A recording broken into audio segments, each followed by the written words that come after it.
CO3 है ना, तो सी ए पर क्या रहता है, सी ए पर हमेशा क्या रहता है +2, उसकी बैलेंसी देखो क्या है, सी ए की क्या होती है +2 लास्ट में, ठीक है। तो +2 और CO3 की -2। तो यहाँ पर देखो चार्ज क्या है, चार्ज क्या है, दोनों समान है, चार्ज क्या है इक्वल है चार्ज, तो चार्ज इक्वल है तो अब क्या करेंगे, तो हमें सीधे पता है कि नहीं, हम चार्ज को माइनस या प्लस में काउंट नहीं करते, बस only integer only whole number उसका काउंट करते हैं। तो क्या करेंगे यहाँ पर, उसका एन फैक्टर क्या हो जाएगा, एन फैक्टर इसका क्या हो जाएगा 2 हो जाएगा, ठीक है। अब जैसे एक और एग्जांपल लेते हैं, जैसे क्या है, जैसे एक है सोडियम फास्फेट है, ठीक है। सोडियम क्या है, सोडियम ट्राईफास्फेट है, देखो इनको सोडियम फास्फेट है कब लेते हैं, जैसे Na3 है PO4, ठीक है, Na3 PO4 है। अब Na3 PO4, अब इसका क्या करते हैं, अब इसका भी एन फैक्टर निकालना है, तो इसका एन फैक्टर निकालेंगे कैसे, देखो Na3 PO4 है, तो इसका क्या करते हैं BaCl2 से क्या करते हैं रिएक्शन कराते हैं। अब देखो यहाँ पर आता है NaCl प्लस, प्लस में क्या आएगा, प्लस में आ जाएगा BaPO4 Ba3PO4 ट्वाइस, ठीक है। अब देखो यहाँ पर अब क्या करते हैं, अब इसको बैलेंस करते हैं ना, बैलेंस करो, चलो देखो यहाँ पर कितना है 3Na, यहाँ पर कितना है, ये Cl पहले करते हैं ना, Cl2 यहाँ पर 2 है और यहाँ पर कितना है 1 है, तो हमें क्या चाहिए 2Cl2 चाहिए। लेकिन रुको, अभी क्या है, अब यहाँ पर क्या है Ba क्या है 3 है, तो हमें क्या कितना चाहिए Ba, हमके Ba हमको कितना चाहिए Ba 3 चाहिए ना, तो 3 यहाँ पर क्या करते हैं मल्टीप्लाई कर देते हैं, तो 3Ba यानी बेरियम क्या हो गया हमारा, क्या हो गया बैलेंस हो गया, 3 बेरियम क्या हो गया हमारा बैलेंस हो गया। अब इसके बाद क्या करते हैं, अब 3 2 जा 6 यानी 6Cl है यहाँ पर, तो यहाँ पर कितना होना चाहिए 6Cl होना चाहिए, तो यहाँ पर क्या करते हैं 6 से मल्टीप्लाई कर देते हैं, तो 6 NaCl हो गया यहाँ पे। अब क्या बचा है, अब देखो यहाँ पर क्या है 2Na3, क्यों 2 होगा यहाँ पर, देखो यहाँ पर क्या है 6Na है, यहाँ पर क्या है एक, यहाँ पर 3 ही Na था ना, यहाँ पर 3Na ही था। अब यहाँ पर हम 2 से मल्टीप्लाई करेंगे तो 6Na हो जाएगा, तो 6 क्या हो जाएगा NaCl। अब देखो यहाँ पर सबसे मज़ेदार बात यह है कि अब देखो हमने क्या बताया, हमने देखो यहाँ पर देखो 2Na3PO4 है ना, तो अब इसको मतलब हम 2 से डिवाइड करते हैं, तो ये कितना आएगा 1 मोल आएगा इसका, Na3PO4 एक कितना आएगा 1 मोल पे आएगा, ये कितना आ जाएगा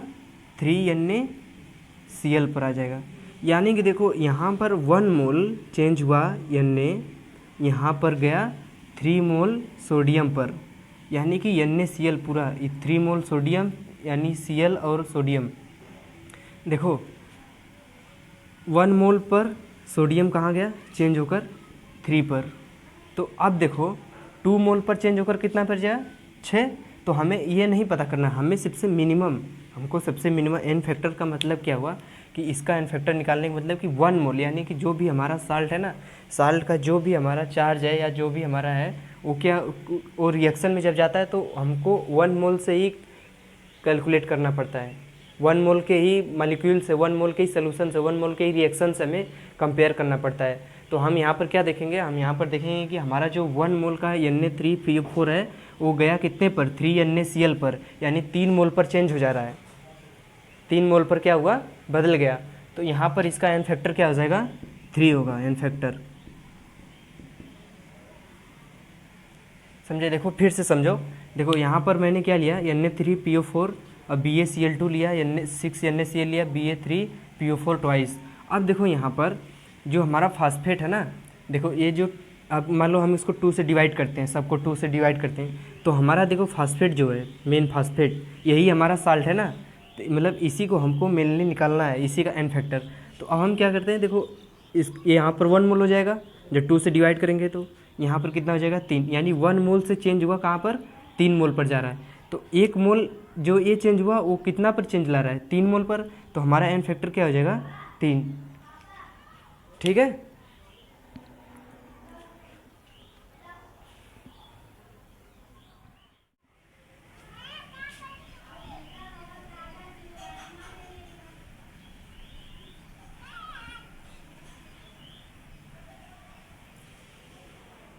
अब देखो जैसे एक एग्जांपल लेते हैं K2Cr2O7, अब ये देखो एसिडिक मीडियम में हम अगर इसको लेते हैं H+ यानी एसिडिक मीडियम में जाता है तो यहाँ पर क्या बनाता है, यहाँ पर Cr जो क्रोमियम है +3 पर चला जाता है। अब देखो यहाँ पर सबसे मज़ेदार बात है, यहाँ पर K क्या +1 पे होता है, +1 पे क्या होता है तो यहाँ पर क्या हो जाएगा +2। ऑक्सीजन कितने पर होता है, ऑक्सीजन कितने पर होता है -2 पे, तो 7 × -2 कितना हो जाएगा -14। तो बचा कितना 12, यानी यहाँ पर +12, यानी क्रोमियम एक जो है वो +6 पर है और यहाँ पर क्रोमियम क्या है +3 पर चेंज हो रहा है, यानी क्रोमियम एक जो है यहाँ पर +6 पर है और चेंज कितना पर हो रहा है 3 पर। तो क्रोमियम 2 कितना पर हो जाएगा 12 पे, चेंज कितना पर होगा तब यहाँ पर 6 पर, यानी इसमें कितना चेंज हो रहा है, इसमें 6 पर चेंज हो रहा है ना। यहाँ पर जब 2 से मल्टीप्लाई करेंगे वो तो बैलेंस करेंगे तो पता चल जाएगा, यहाँ पर 2 ही लिख दो, 2Cr + 3। अब देखो यहाँ पर कितने का चेंज हुआ 6 से 12, यानी 6 से 12, यानी और इसमें भी देखो जाहिर सी है यहाँ पर 6 आ जाएगा +6, यहाँ पर 12। तो ऐसे भी कर सकते हो, यहाँ पर भी देखो +6 का चेंज आया ना, तो यहाँ पर इसका n फैक्टर क्या हो जाएगा, n फैक्टर या बैलेंसी फैक्टर कितना हो जाएगा 6 हो जाएगा। +6 नहीं करेंगे, ओनली 6 करेंगे।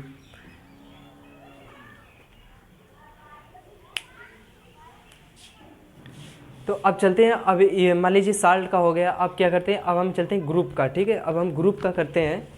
अब हम क्या करते हैं, अब ग्रुप का यानी जैसे पीरियोडिक टेबल में देखते हैं कि ग्रुप 1 में, ग्रुप 2 में, ग्रुप 13, ग्रुप 14, इस सब में देखते हैं, इस सब में कितना आता है n फैक्टर। तो हम यहाँ पर नोट डाउन करते हैं, आप लोग अपने कॉपी पर लिख लेना, मैं लिखने जा रहा हूँ। देखो ग्रुप क्या है, जैसे ग्रुप मान लीजिए ग्रुप फर्स्ट में आते हैं, S ब्लॉक में, ग्रुप फर्स्ट में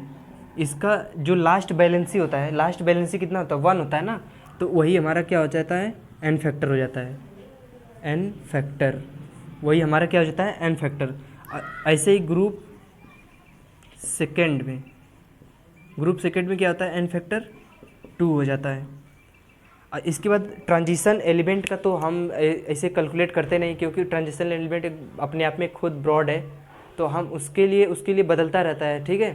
तो अब मतलब उसमें भी मतलब कुछ जितने भी एलिमेंट है, अगर उसका बैलेंसी अगर आता है, अगर बैलेंसी अगर ठीक से आता है, अगर रूल फॉलो करता है, अगर जो सिंपल रूल एकदम सीधा चला जाता है, तो उसका बैलेंसी जो लास्ट होता है ना, वही उसका क्या होता है n फैक्टर होता है। तो अब हम चलते हैं ग्रुप 13 में, ग्रुप 14 में, ग्रुप 15 में, आगे चलते हैं।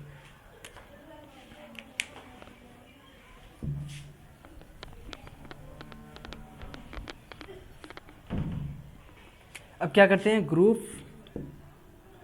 ग्रुप 13 में चलते हैं। ग्रुप 13 का लास्ट बैलेंसी कितना होता है 3, तो इसका क्या हो जाएगा n फैक्टर 3 हो जाएगा। और ग्रुप 14 में क्या होता है n फैक्टर कितना हो जाएगा, इसका लास्ट बैलेंसी कितना होता है 4 होता है, तो कितना हो जाएगा 4। अब इसी तरह ग्रुप 15 इसका लास्ट कितना हो जाएगा बैलेंसी 3, तो n फैक्टर 3। अब देखो ग्रुप 16 का n फैक्टर 2 हो जाएगा, क्योंकि इसके लास्ट जो बैलेंसी होता है उसके बैलेंसी में कितना होता है 2 ही आता है ना, 2 इलेक्ट्रॉन आता है, तो यहाँ पर क्या हो जाएगा n फैक्टर 2। इसी तरह ग्रुप 17 का तो सबको पता है कि लास्ट बैलेंसी 1 होता है, तो n फैक्टर क्या हो जाएगा इसका 1।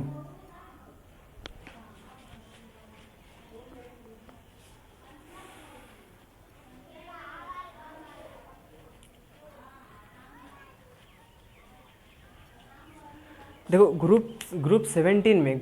में इसका बैलेंसी कितना होता है 1। ठीक है, अब हम क्या करते हैं कि अब देखो जैसे कि मान लो कि मैंने आपको एक एग्जांपल दिया कि बोला कि इसका मतलब कि n फैक्टर निकालो, ग्रुप में ही दे दिया, तो आप कैसे निकालोगे उसका n फैक्टर, तो उसका बैलेंसी देखोगे ना, लास्ट बैलेंसी। तो अब देखो एक टाइप का और हम मतलब सीखते हैं कि मतलब उसका निकालते कैसे हैं, उसका मतलब n फैक्टर कैसे निकालते हैं। जैसे मान लीजिए कोई मतलब एक दे दिया आपको, एटम दे दिया, उसके ऑक्सीडेशन में चेंज हो रहा है। जैसे मान लीजिए मैं ग्रुप 17 का ही ले रहा हूँ, जैसे ग्रुप 17 है ना, तो मैं ग्रुप 17 का ही ले रहा हूँ, जैसे कि Br है। ठीक, सपोज दैट मान लो Br है, या कोई भी मान लो, जैसे मान लो Cl2 ही है, तो अब मान लीजिए Cl2 कहाँ से जा रहा है, मतलब ये न्यूट्रल पे, ठीक है, यहाँ से चेंज हुआ कहाँ पर गया, Cl माइनस पर आ गया, यहाँ पर कितना पे आया, Cl माइनस पर। तो इसके इलेक्ट्रॉन में चेंज कितना हुआ, Cl2 और 2Cl माइनस में इलेक्ट्रॉन में चेंज कितना हो गया, Cl2 कितना पर है, 17 पर, इसके इलेक्ट्रॉन, इसके इसमें कितना इलेक्ट्रॉन, 17, यहाँ पर जब माइनस में गया तो 1 इलेक्ट्रॉन गेन करेगा, 1 इलेक्ट्रॉन गेन करेगा, यहाँ पर 2 है तो 2 माइनस यानी 2 इलेक्ट्रॉन का गेन किया Cl2 माइनस, यहाँ पर यानी कि इसके पास 19 इलेक्ट्रॉन ऑलरेडी हो चुके हैं, ठीक है, इसके पास 19 इलेक्ट्रॉन क्या हुए, ऑलरेडी हो चुके। अब सपोज दैट मानो कि जैसे अब Cl2 है, यहाँ पर 90 इलेक्ट्रॉन है, अब इसका जब हम निकालेंगे ना, जब इसका हम जब निकालेंगे इलेक्ट्रॉन, जब हम इसका इलेक्ट्रॉनिक कन्फिग्रेशन करेंगे ना, तो लास्ट में जितना जैसे कि बैलेंसी इलेक्ट्रॉन जितना आएगा ना, वही इसका क्या होगा, एन फैक्टर होगा, समझ गए, वही इसका क्या होगा, लास्ट जो हम इसका निकालेंगे, कन्फिग्रेशन करेंगे, इलेक्ट्रॉनिक कन्फिग्रेशन करेंगे, वही इसका क्या हो जाएगा, एन फैक्टर होगा।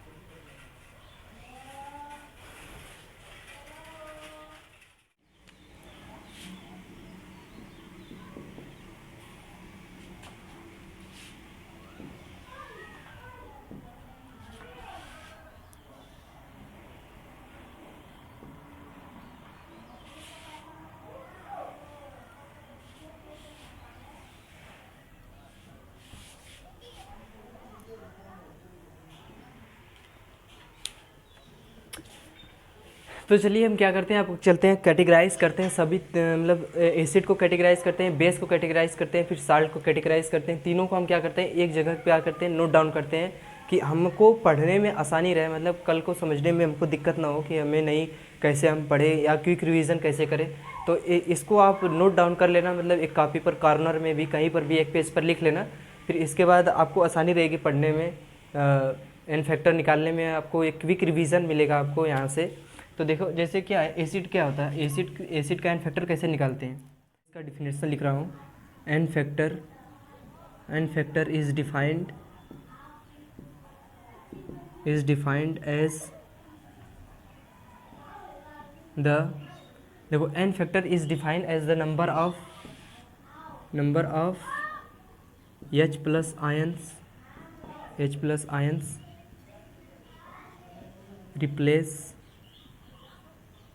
replaced by 1 mole of acids in a reaction और नोट में क्या लिखोगे, नोट में ये लिखोगे कि जो हमारा एसिड होता है, एन फैक्टर, एसिड का n factor of acid, n factor for acid do not equal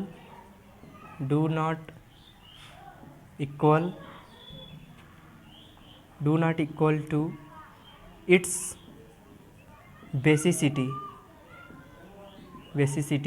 always। इसको क्या करोगे, इसको लिख लो, ठीक है, ये क्या है, एक आपको मिलेगा, आपको क्विक मतलब कि दिमाग में आएगा कि नहीं एन फैक्टर होता है क्या, एग्जैक्टली एन फैक्टर होता है क्या है, आपको ये पता चलेगा कि एन फैक्टर को हम मतलब 60 में आपको कभी पढ़ना पड़ेगा, तो आप यहाँ से आप देख लेना तुरंत। अब क्या है, अब चलते हैं बेस के लिए, लिखते हैं, बेस के लिए भी सेम इसी तरह है, बस वहाँ पर आपको H प्लस आयन था एसिड में, तो यहाँ पर क्या हो जाएगा, OH माइनस आयन्स हो जाएगा। यहाँ पर देखो सेम चीज़ वही रहेगा, एन फैक्टर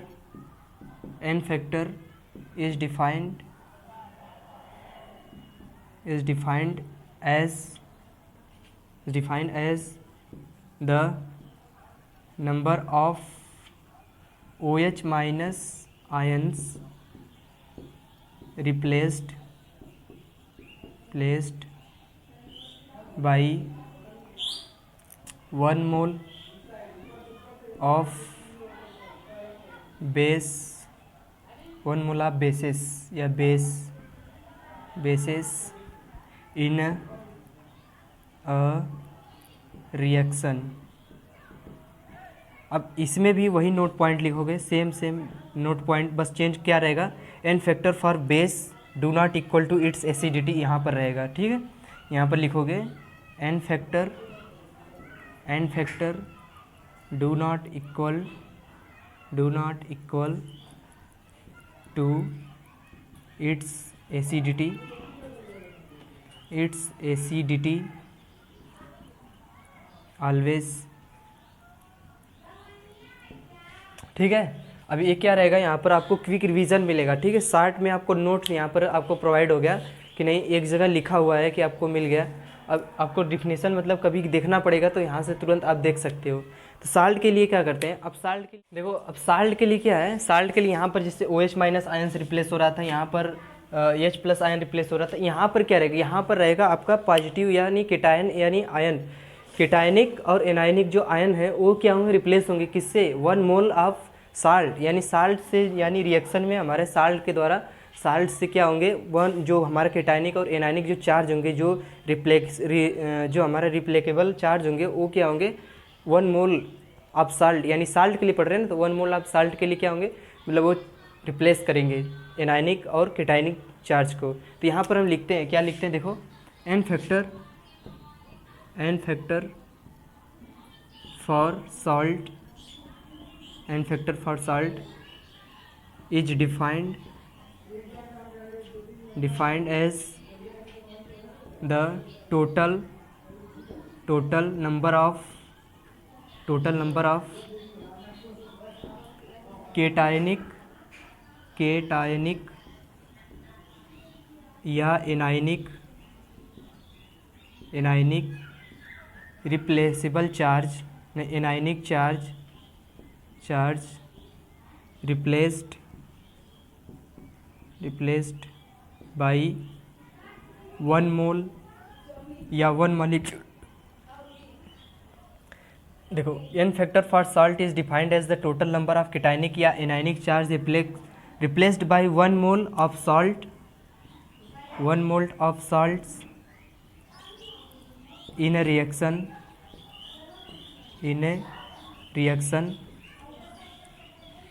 लिख लिए इतना। देखो अब देखो साल्ट क्या कहता है, साल्ट में जो हमारा एन फैक्टर निकालना होता है वो क्या बोलता है, n factor for salt is defined as the total number of cationic या एनायनिक, यही मेन है,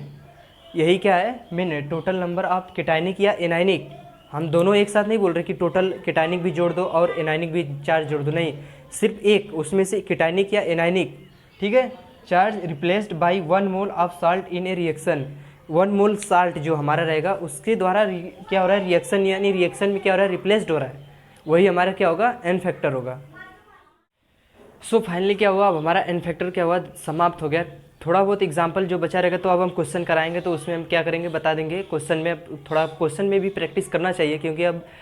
सारा थ्योरी या सब एक साथ नहीं मैनेज कर सकते, क्योंकि अब अलग इसका एक वीडियो बनाएंगे क्वेश्चन का, एन फैक्टर पूरा एन फैक्टर का क्वेश्चन ही रहेगा उसमें। और इसके बाद अब चलते हैं अगला वीडियो पर। अगला वीडियो में क्या रहेगा बता रहे हैं, स्ट्रेंथ रहेगा, उसमें पढ़ेंगे। इसके बाद टॉपिक मेरा